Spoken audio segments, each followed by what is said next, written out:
فیصل صاحب آپ کے خیال میں آزاد حیثیت میں پی ٹی آئی امیدواروں کے لیے الیکشن جیتنا ممکن ہوگا؟ اس وقت اتنا زیادہ تناؤ ہے ان 22 کروڑ لوگوں میں، یہ کیسے ختم ہوگا جب ہم اس پروگرام کے 5 لوگوں کی کشیدگی اور تناؤ ختم نہیں کرا سکتے؟ یہ تناؤ بھی ہمارے لیے ایک ٹیسٹ کیس ہے. تو اس کا مطلب ہے جب 5 لوگوں کا ختم نہیں ہو سکتا تو یہ 22 کروڑ لوگوں کا بھی جو ہے ختم نہیں ہو سکتا. ہر جگہ تناؤ ہے، ہر آدمی کے جو ہے نا وہ احساب جو ہے نا وہ جواب دے گئے. برداشت جو ہے نا ہم میں سے نا ختم ہو رہی ہے، اجتماعی طور پہ بھی اور انفرادی حیثیت میں بھی. بات یہ ہے کہ اس بات کو سمجھیں کہ نشان واپس لینے کے پیچھے محرکات کیا ہے، درست فیصلہ یا غلط فیصلہ. اب ہمیں یہ سوچنا ہے کہ 8 فروری کو جو گورنمنٹ آ رہی ہے اس کے لیے کیا حالات ہوں گے. دیکھیں یہ تحریک انصاف کے لیے جو مشکلات ہو رہی ہیں وہ اپنی جگہ ہے، لیکن اس سے زیادہ ان مشکلات کی سب سے بڑی جو قیمت جو چکانی پڑے گی وہ نئی حکومت کو چکانی ہوگی. اس مشکلات کو ہم کم کرنے کے بجائے، نئی حکومت کی مشکلات کو کم کرنے کے بجائے اس کی مشکلات میں جو ہے نا اضافہ کر رہے ہیں. اس نقطے کو سمجھنے کی ضرورت ہے. یہ سارا کام جو ہے نا اگر کسی کو آؤٹ کرنا ہے، ایک دن کی مینجمنٹ پہ الیکشن والے دن ہو سکتا تھا، بہت آسانی سے ہوتا رہا اس ملک کے اندر. اس دن کر لیتے جو کام کرنا تھا. اس سے پہلے الیکشن کو متنازع بنانے کی جو ہے وہ کیا ضرورت ہے؟ الیکشن تو ہونے دیتے، الیکشن کے دن نمٹا دیتے، 45 پوائنٹ سائن کرتے، سب کو دے دیتے. بعد میں چیختے رہتے لوگ، چیختے رہے نا 5 سال تک تحریک انصاف پر.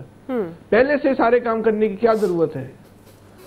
یہ اس وقت جو تناؤ ہے نا، یقین کرے یہ کسی کے لیے آئیڈیل ہوگا لیکن اس ملک کے لیے نقصان دہ. حکومت آنے والی حکومت کے لیے جو ہے نا یہ سب سے بڑا جو مشکل ہوگی نا، یہ جو کشیدگی ہے اس کی قیمت نئی حکومت کو جو ہے نا وہ چکانی پڑے گی. اچھا، جو نئی حکومت کو چکانی پڑے گی وہ افراد کا ایشو نہیں ہے، وہ کسی حاکم کا ایشو نہیں ہوگا. حکومت کو چکانے کا مطلب یہ ہے کہ مجھے چکانی ہے، آپ نے چکانی ہے، اس قوم نے چکانی ہے، اس ملک نے چکانی ہے. ابھی ہماری آپ کی یہ اس وقت استعداد ہے کہ ہم کسی جو ہے مشکلات کو، ہم لوگوں سے سانس لینا مشکل ہوا ہے. ابھی مزید مشکلات سہنے کی متحمل ہو سکتی ہے قوم، یہ مزید انتشار کو سہنے کی قوم یہ متحمل ہو سکتی ہے. یہ اس وقت پلاننگ کا جو ہے نا فقدان کی سب سے بڑی وجہ کیا ہے کہ آپ تحریک انصاف کو تو آؤٹ کر دیں، لیکن ان کے سامنے جو لوگ آپ کھڑے کر رہے ہیں نا وہ بیچارے جو ہے نا پھر وہی والی بات آ جاتی ہے، ان بیچاروں میں جو ہے نا دم نہیں ہو رہا. کہاں ہے نون لیگ؟ آئے نا نون لیگ پبلک میں جا کے مقابلہ کرے نا.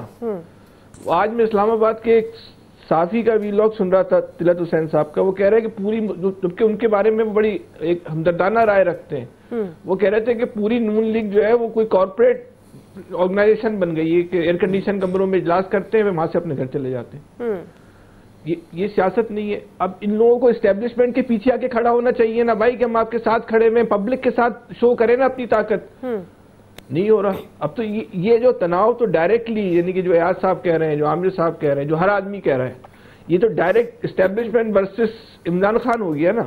تو اس میں سیاسی جماعتیں کہاں ہیں جو اس سارے سسٹم کی جو بینیفیشری ہوں گی جماعتیں، چاہے وہ کراچی میں MKM ہوگی یا پنجاب میں نون لیگ ہوگی یا ہو سکتی ہے ہونے جا رہی ہے، یا ان لوگوں کا اپنا گمان ہے کہ ہم بینیفیشری ہو جائیں گے ساری صورتحال کا، وہ اس جنگ میں کہاں ہیں؟ نہ وہ پبلک میں، نہ وہ میڈیا پر ہے. اور اس وقت جو سب سے بڑا پلیٹ فارم ہے انسانوں کی ذہن سازی کا وہ سوشل میڈیا ہے، نہ وہاں پر ہے. یہ نظر نہیں آتے ہمیں اس سارے معاملے کی یہ جنگ لڑتے ہوئے. آپ دیکھ لیں 15 دن کے آپ ٹاپ 10 اٹھا لیں، دیکھ لیں کس کے ٹاپ ٹرینڈ چل لیں. یہ خدا کے واسطے یہ اس وقت یہ نہ سوچے کہ آج کی تاریخ میں کس کو نقصان ہو رہا ہے، یہ سوچے کہ کل اس کی قیمت کس کو جو ہے نا وہ چکانی پڑے گی. صحیح. تو نویر صاحب، یہ جو سارا ابھی معاملات ہیں، جو ہمارا سوال بھی ہے پاکستان تحریک انصاف سے متعلق، ظاہر ہے ان کے تحفظات ہیں، لیول پلینگ فیلڈ کے تحفظات، اب ان سے انتخابی نشان کا چلے جانا، جس طرح اعتزاز احسن صاحب کہہ رہے ہیں ایک بہت بڑا ڈاکہ ہے.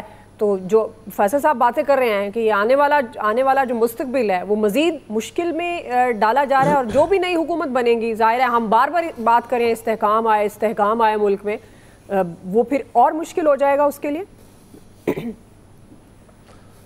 دیکھیں دعا، یہ سب کچھ ہو رہا ہے ایک نئے سیاسی لاڈلے کو خوش کرنے کے لیے، اور ایک نئے سیاسی لاڈلے کی ماں پہ آپ سیاست کا میچ کھیلنے جا رہے ہیں، اور آپ کو جو ہے وہ آپ کو یہ پتہ ہے کہ میں کھیل کے نہیں جیت سکتا۔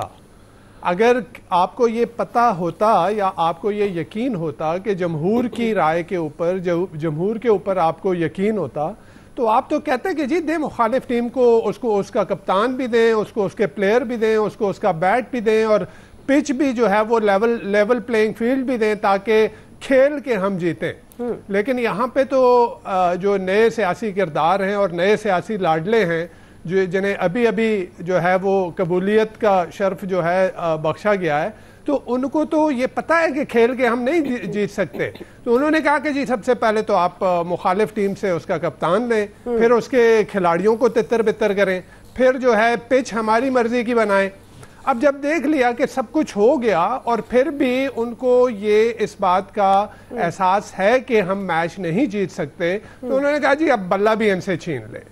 تو اس طرح کا میچ کون اس کو تسلیم کرے گا؟ لیکن نبی صاحب 2018 میں بھی تو یہی ہوا تھا، شاید جس جماعت کا آپ کہہ رہے ہیں وہ اس لیے چپ ہے کہ بھئی ان کے ساتھ اس وقت ان کا بھی کپتان چھینا گیا، ان کے بھی یہی تقریباً معاملات تھے، تعداد میں کم ہو سکتے ہیں لیکن معاملات تو ایسے تھے۔ اچھا دعا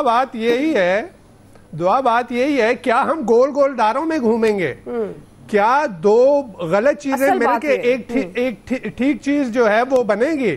اچھا، یہ human rights commission of Pakistan نے کہہ دیا کہ جی ہمیں فری اینڈ فیئر الیکشن کی کوئی امید نہیں ہے۔ پلڈیٹ نے کہہ دیا کہ 2018 کا الیکشن جو تھا وہ کنٹروورشل تھا، اور 2024 کے الیکشن میں بھی ہمیں کوئی امید نہیں ہے۔ لیکن میں تو ایک سٹیپ آگے جا کے کہوں گا کہ 2018 کا الیکشن ہو کے کنٹروورشل ہوا، 2024 کا الیکشن تو ہونے سے پہلے ہی آپ نے کنٹروورشل بنا دیا۔ ایک سیاسی پلیئر کو باہر کر کے آپ نے دیکھا کہ جب پشاور ہائی کورٹ کا پہلا ڈیسیژن آیا تھا، جب انہوں نے بیٹ واپس کیا پی ٹی آئی کو، تو یہاں پہ شہباز شریف صاحب نے کراچی میں جو ہے وہ پریس کانفرنس کی اور پشاور ہائی کورٹ کے اوپر چڑھائی کر دی۔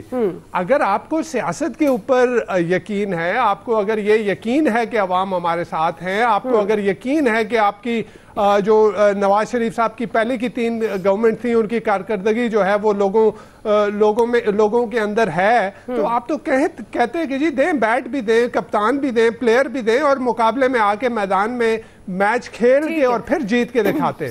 لیکن بات ادھر ہی آ جاتی ہے کہ سہارا ان کو یہ پتا ہے کہ ہم کھیل کے نہیں جیتتے، ہمیں امپائر کا سہارا لینا ہے، اور وہ امپائر کا سہارا لے کے جیتنے کی کوشش کر رہے ہیں۔ صحیح ہے، لیکن پھر اس میں 9 مئی کے واقعات بھی ہیں، ظاہر ہے وہ بھی پھر ان کو سپورٹ کرتے ہیں، اگر ہم فرض کر لیں کہ وہ واقعی امپائر کا سہارا لے کر جیتنے چاہ رہے ہیں۔